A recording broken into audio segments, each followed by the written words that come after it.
আসসালামু আলাইকুম।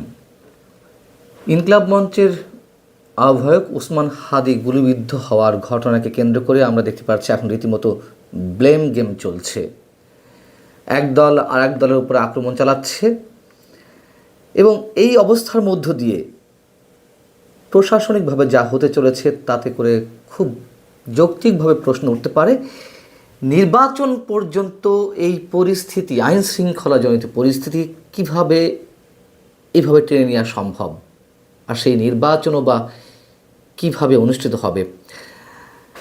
এবং যেই ব্লেম গেমটি চলছে হাদিকে নিয়ে, এই গেমের মধ্যে তর্কে জড়িয়েছে বিএনপি, জামাত ইসলামী, এমনকি খোদ পুলিশ কর্মকর্তারা। এর মধ্যে আবার সামাজিক যোগাযোগ মাধ্যমে এআই দিয়ে তৈরি বিভিন্ন ধরনের ছবি মারাত্মকভাবে ছড়িয়ে পড়ায় আসলে কোনটি সত্য কোনটি মিথ্যা, হাদির উপর হামলাকারী গুলিবর্ষণকারী ব্যক্তিগুলো আসলে কাদের, সেটা নিয়ে নানান ধরনের জটিলতা তৈরি হয়েছে, নানান ধরনের রিউমার ছড়াচ্ছে।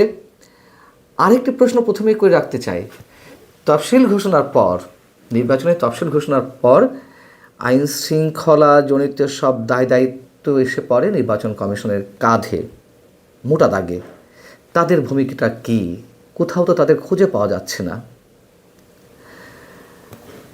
প্রাথমিকভাবে ওসমান হাদির উপরে গুলিবর্ষণকারী হিসেবে প্রাথমিকভাবে যাকে সন্দেহ করা হচ্ছে, ফয়সাল করিম মাসুদ ওরফে দাউদ খান নামের এক ব্যক্তির চেহারা নানানভাবে মিলে যাচ্ছে।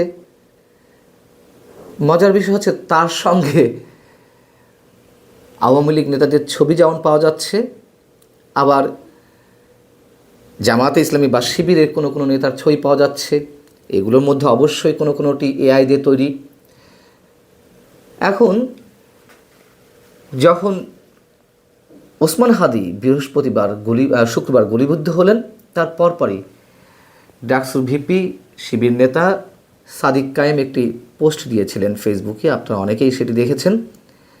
সেখানে লেখা ছিল কি, ওসমান হাদিকে গুলি করা হলো চাঁদাবাজ এবং গ্যাংস্টারদের কবল থেকে ঢাকা সিটিকে মুক্ত করতে অচিরেই আমাদের অভ্যুত্থান শুরু হবে। রাজধানীর ছাত্র জনতাকে প্রস্তুত থাকার আহ্বান জানাচ্ছে। মানে কি হাস্যকর, কি ভয়ঙ্কর কথা একই সঙ্গে। প্রথমে টার্গেট করে ফেললো মির্জা আব্বাস সাহেবকে, যেহেতু তিনিও ঢাকা ৮ আসনের বিএনপি দলীয় সংসদ সদস্য প্রার্থী। তো এটি যে মির্জা আব্বাসকে উদ্দেশ্য করে বলা হয়েছে এটি সবাই জেনে গেছেন। এবং তারপর দেখলাম আমরা যে হাসপাতালে হাদিকে দেখতে গেলেন তিনি সেখানে গিয়ে ইনকিলাব মঞ্চের নেতাকর্মীদের তোপের মুখে পড়লেন। এর পরিপ্রেক্ষিতে শনিবার ওসমান হাদিকে গুলিবর্ষণের ঘটনার প্রতিবাদে বিএনপি একটি বিক্ষোভ মিছিলের আয়োজন করে। সেখানে দলের যুগ্ম মহাসচিব রুহুল কবির রিজভী তিনি বেশ কিছু কথা উল্লেখ করেছেন। কথাগুলো সংক্ষেপে যদি বলি এরকম যে, আজ পুলিশ কমিশনার জানিয়েছেন হত্যাকারী শনাক্ত হয়েছে এবং সে শিবিরের সদস্য। এখন আমি বলছি এটি বিএনপির কোনো নেতার বক্তব্য নয়, যারা এটি বলছে তারা রাষ্ট্রের আইনের স্বীকৃত তদন্তকারী কর্মকর্তা।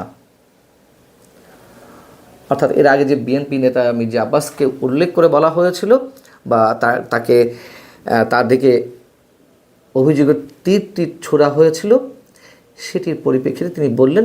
এবং এটি একটু বলি, আপনারা হয়তো অনেকেই দেখেছেন সামাজিক যোগাযোগ মাধ্যমে ডিএমপি কমিশনার শেখ সাজ্জাদ সাহেবের একটি বক্তব্য ফটোশপে এডিট করে বিভিন্ন চ্যানেল বা পত্রিকার নাম দিয়ে ছড়িয়ে দেওয়া হয়েছে। এটি আসলে তিনি বলেননি, এটি বাস্তবতা, আমি ক্রস চেক করেছি, বলেননি তিনি।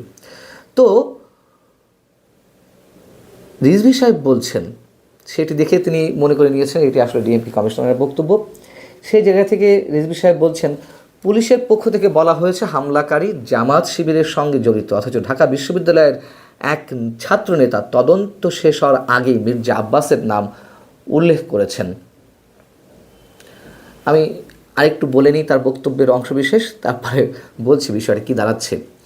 তিনি বলছেন, শুধু একটি প্রশ্নই করব, ঘটনার 1 ঘন্টা পর ফেসবুকে একটি পক্ষ মির্জা আব্বাসকে গ্যাংস্টার বলে আক্রমণ করেছে।